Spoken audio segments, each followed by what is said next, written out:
And good evening, everybody. We start with breaking news here on the Chris Salcedo Show. Shots have rang out in Texas, down in Bryan, Texas, a community that is about 100 miles northwest of the city of Houston. We have our ears on what's going on. No word of any fatalities on this at this point, but we'll make sure that we keep you posted. The suspect has not been apprehended to our knowledge. Anything breaks, we'll bring it to you right here on the Chris Salcedo Show on Newsmax TV.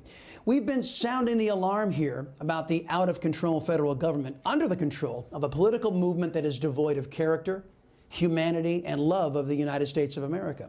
Today, the latest attack was launched on Americans' rights guaranteed to us under the greatest document used as a foundation for government in human history, the U.S. Constitution. The attack was launched by the Socialist Democrats through their mouthpiece, the current occupier of the Oval Office, Biden the boob. He has our attention in tonight's preamble. Before we get into the latest attack on our people from the Oval Office by the Foreigners First Party, let's review what has transpired so far in this administration. Mr. Biden has unleashed 3 crises through his border policies: a humanitarian crisis, a national security crisis, and a public health crisis. His efforts have culminated in human misery and danger for all Americans and illegal aliens alike. ¿Ah? ¿Me puede ayudar? ¿Qué pasó? Es que yo venía con un grupo de personas y me dejaron botar y no sé dónde están. No sé dónde están. ¿Te dejaron solo? Pues claro, me dejaron botar. ¿Te dejaron solo botado?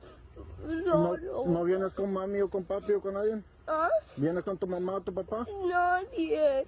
Yo venía en un grupo que venía de entrega con usted y al final me dejaron botar y venía aquí a pedir auxilio. Biden's policy of tears, folks. That child was kidnapped and abandoned in the desert, brought here not by the rule of law, but by the cruel and heartless policies of non-thinking liberals.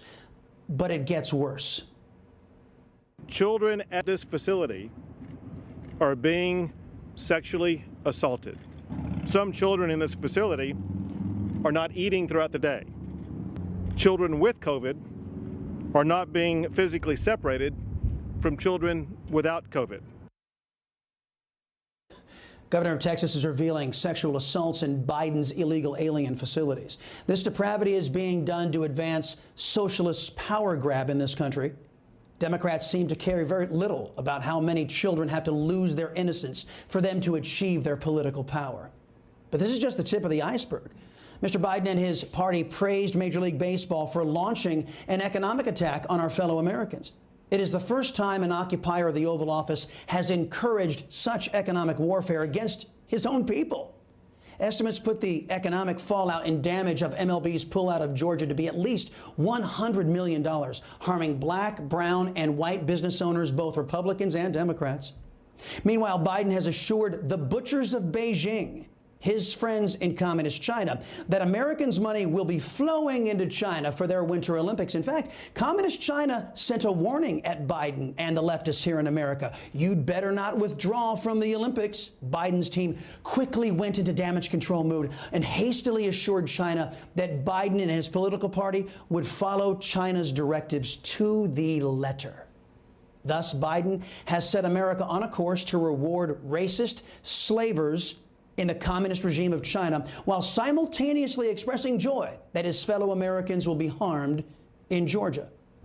Mr. Biden has promised massive tax increases against the American people. He's the architect of massive spending bills that will spur massive inflation through the devaluation of our dollar. This is done also at the behest of China, as our enemies are maneuvering the globe to abandon the U.S. dollar as the world's reserve currency, putting China in charge of global financial affairs and relegating America to an economic depression that will make the 1920s look like a weekend at the Ritz. And today, Biden launched his latest attack against the American people's protections under the U.S. Constitution. He's coming for our right of self-defense with firearms. Today, we're taking steps to confront not just the gun crisis, but what is actually a public health crisis. Nothing I'm about to recommend in any way impinges on the Second Amendment.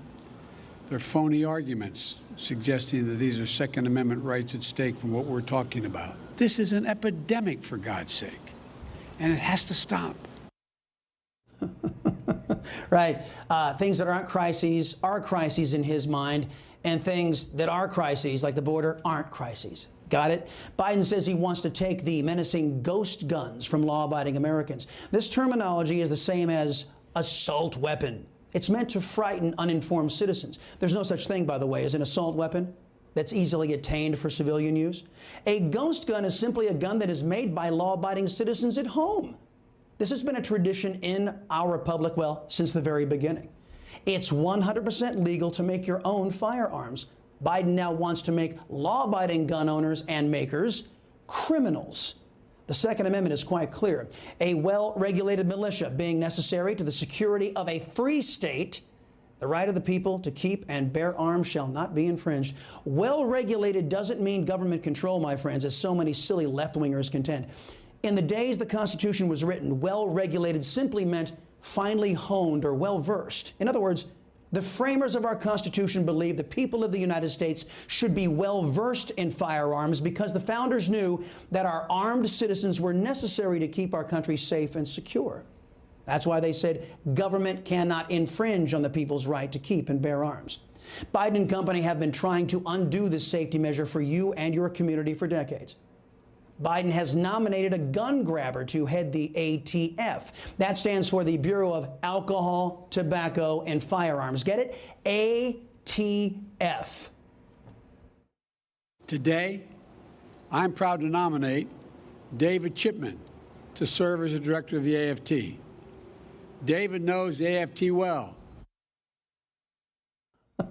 Complete buffoon. All of Biden's gun-grabbing executive orders have two things in common with every other left-wing anti-gun proposal. They target the law-abiding, not the criminals, and they won't prevent mass shootings. Perhaps Hunter Biden has introduced his pop to some of his old buddies in the narcotics trade, or maybe Joe Biden is every bit the idiot he has proven to be over the last half-century of him being in government and screwing it up. He apparently doesn't much care about the name of the agencies he's allegedly running, just that they help him complete his mission to usurp the Constitution and, in so doing, your rights and liberties. There are two processes I want you all to remember: Article 5, Convention of the States, and nullification. Biden, the boob, may not be able to keep it all straight, but we and our state governments had better, because the loony left is bound and determined to steal our birthright. Shouldn't we be as determined to save it? Hey, I'm Rob Finnerty. Thanks for watching. If you enjoyed this video, please join the conversation in the comments below. Don't forget to subscribe, too. Hit the bell icon to be alerted to breaking news. And remember, there's a whole lot more on Newsmax TV, America's fastest growing cable news network.